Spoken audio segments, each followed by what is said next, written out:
இன்னைக்கு நம்ம என்ன பார்க்க போறோம்னா டிஃபெண்டர் எப்படி மண்டை போடுறதுன்னு பார்க்கலாம். சடனாக வந்து உங்களை ரீச் விட்டாலே நீங்கள் என்ன இதெல்லாம் மண்டை போடலாம். அது எப்படி போடுறதுன்னு பாருங்க. நல்லா இந்த ஷோல்டர் இருக்குல்ல, அந்த ஷோல்டரை இந்த பக்கம் கொடுத்துருங்க.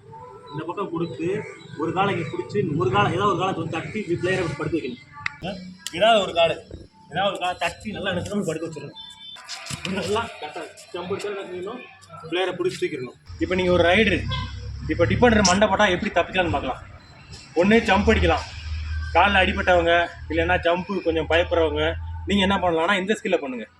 நீங்கள் தள்ளுறப்போ நல்லா உங்கள் ஃபுல் பவர் ஒரு கையோ இல்லை 2 கையோ நல்லா புஷ் பண்ணி தரையில் அமுக்கி விட்டுறணும். நல்லா உங்கள் ஃபுல் பவரை கொடுத்து காலை இந்த காலை ஒரு காலை பிடிச்சா கூட பரவாயில்ல, ஒரு காலை பிடிச்சா கூட பரவாயில்ல. ஆனால் ஒரு காலை கரெக்டாக நீங்கள் என்ன புஷ் பண்ணிவிட்டு கரெக்டாக அப்படி எடுத்துடலாம். அப்படியே நீங்கள் அமுக்கி விட்டுறணும். என்ன அப்படின்னா நல்லா பிளேயரை பார்க்கணும், 7 பிளேயரை பார்த்தாடணும்.